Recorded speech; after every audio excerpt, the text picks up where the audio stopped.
Hey guys, and welcome to your challenges number 3. Now before we start, I really have to emphasize, you guys have to give me a loadout challenge if you're going to give me a challenge.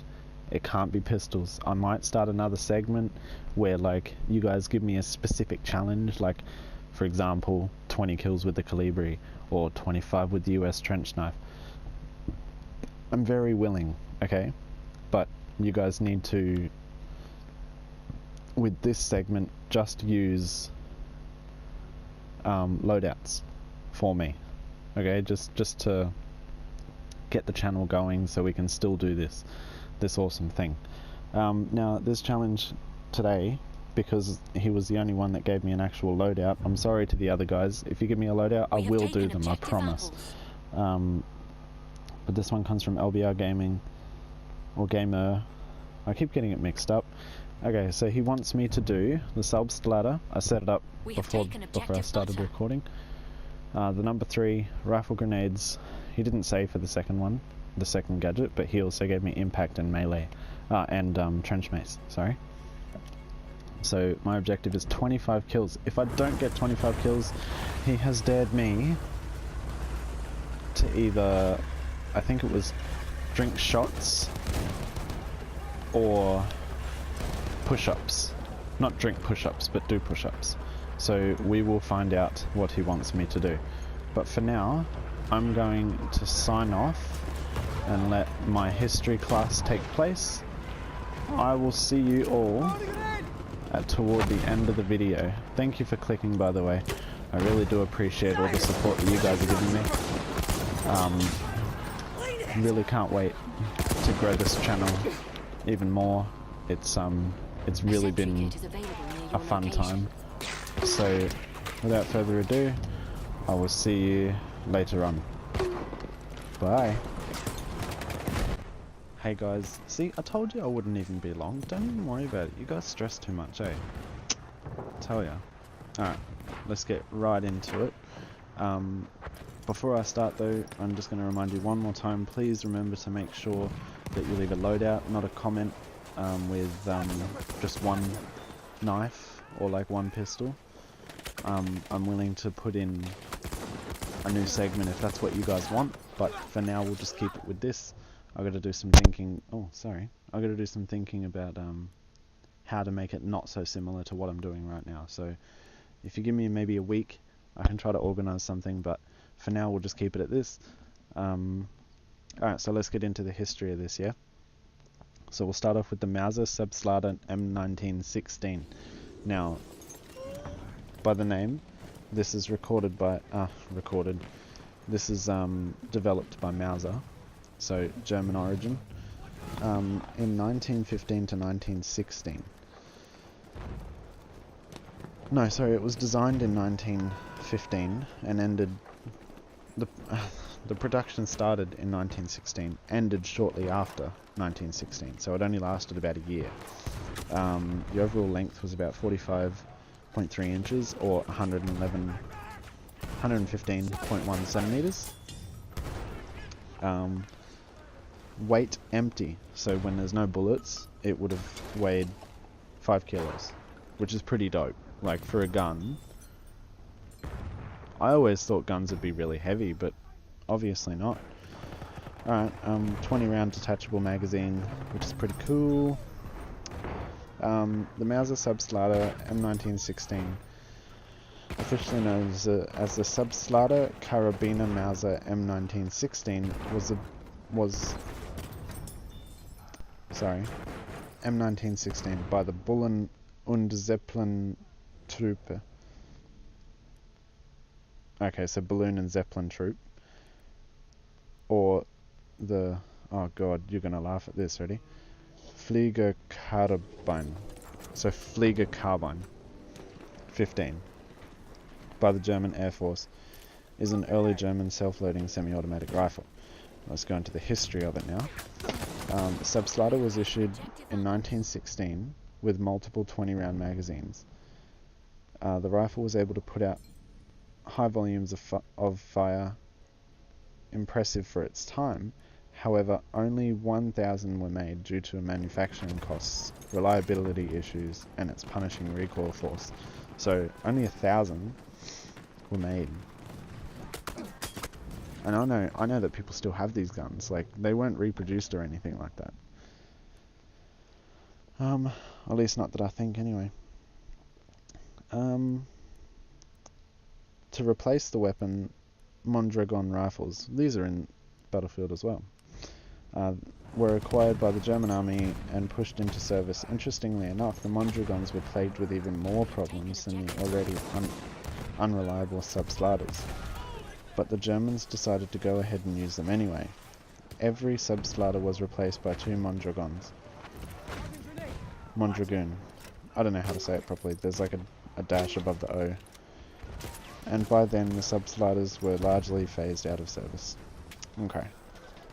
Design details. The Selbstlader is a development of the older 06, 08 and 1013 self-loading rifles. The magazine catch was located in a rather interesting place on the weapon, behind the trigger guard. Reloading the weapon was a complicated process. The magazine release had to be pressed, and the trigger guard swung down slightly for the magazine to be removed. Putting the magazine back in caused the bolt to slam forward, firing the first round. Slammed forward and bring the first round into battery. So it fired as you put the clip in, which is so weird. Why would you design flaw, man? So that's pretty cool. Now the Smith and Wesson Model 3, which is a revolver. It is Smith and Wesson, so United States origin, in service from 1869 to 1915. It was used everywhere from Russia, Europe, Montenegro, Russia, South Australian Police, which is pretty dope. I'm from Australia, so it's good to know that we were a part of that. Okay, it was used in American Indian Wars, Russo-Turkish Wars, Northwest Rebellion, Spanish-American War, Filipino War, World War One. So it was around way before World War One. Now, it was produced from 1868 to 1898. Sorry, I believe I just said that. My bad. It weighed 1.3 kilos. Its whole length was 12 inches. So, a ruler. Its caliber, like the bullets that it shot out, were 44 caliber to 40 caliber. So 44 Henry, 44 Russian, 44 Winchester. That's pretty cool. Muzzle velocity 244 meters per second, 800 feet per second. That's pretty cool. Yeah, so the Smith and Wesson Model 3 was a single action cartridge firing top breaker revolver. Say that really quickly. Produced by Smith and Wesson from circa 1870 to 1915, and was recently offered as a reproduction. Was recently again offered as a reproduction by Smith and Wesson and Uberti. That's pretty cool. It was produced in several variations and sub-variations, including both the Russian model, so named because it was supplied to the military of the Russian Empire.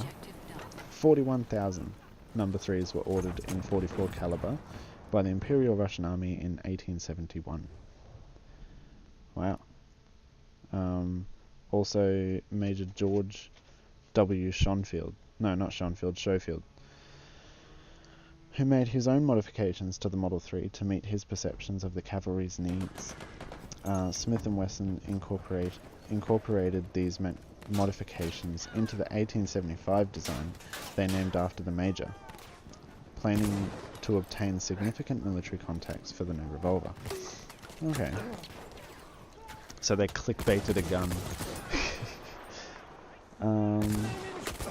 Well, that's cool. So I also wanted to talk about the rifle grenade, because that is an interesting thing. So the rifle grenade back then, the first ever rifle grenades, were they were like, how can I explain it? Okay, so imagine you got a stick, a very straight stick, and you put a coin, like a 50-cent coin or whatever, like, you know, a big coin on the end of that stick with glue, and then put a grenade on the other side of the coin.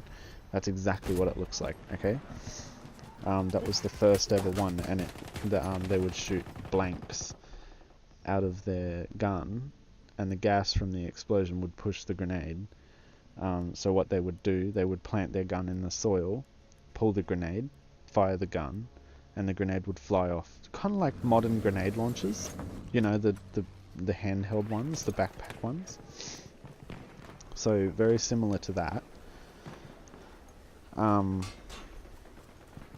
But yeah, they were outsourced. They were like cast out. They weren't allowed to use them because they were too unsafe. So what they did was they made like a cup, like we see on this, and that was their new design, and which was in 1915. Hales had developed the number 3, which is commonly known as the Hales rifle grenade. The Hales grenade was improved throughout World War I and make it reliable and easier to manufacture. However, production of the grenade was slow in order to speed rod grenades in the front. And then it's got a picture of a Mauser with the cup type rifle grenade launcher, which is pretty cool. Yeah, so it doesn't really go into detail about the history, but I don't want to look it up because I've got you guys listening. So, but what I'll do is I'll talk about the loadout for a bit. It was actually a really good loadout. The Selbstlader isn't a bad gun. LBR had me thinking that it was a bad gun, but I don't know. It's pretty good. I don't know why he would say that, but that doesn't matter. It's all good now. So, yeah. I tried to get a kill with everything. I know that I'd get a couple club kills. I definitely got Selbstlader kills, grenade kills. I can't remember if I got a pistol kill because it's very, very hard to kill someone with it. But I did try my best. I tried. So, yeah. I want to really thank you guys for clicking on the video. I know that these videos aren't exactly PewDiePie or anything, and you know, I'm still working on my whole entertaining kind of thing. So I really want to thank you guys for just being patient with me and working with me while I get the hang of this whole YouTube thing. I really appreciate the really lovely comments that I get. And I had one guy ask me, I think it's Fizzwizard, I think it was, who was asking me how I record. So you know, if you do have any questions, let me know, and I'd be happy to try to let you. I'd be happy to try to tell you everything I know. And if not, I'll even do research for you guys just to get that knowledge across. So yeah, I really want to thank you once again. Be sure to leave a like and subscribe if you enjoyed, because I mean, let's be honest, we all know that you guys enjoy. Like, I mean, you know, if you leave a challenge and I lose, you give me a dare. I mean, I'm sure you all saw my chili one. I really don't need to remind you all about that. Most views in a while for a video. So yeah. I really want to just thank you guys once more. That's like 3 times in a minute that I've said thank you. So you'd want to be appreciative. But yeah, I'll see you guys later. Thanks for watching. I'll catch you in the next one.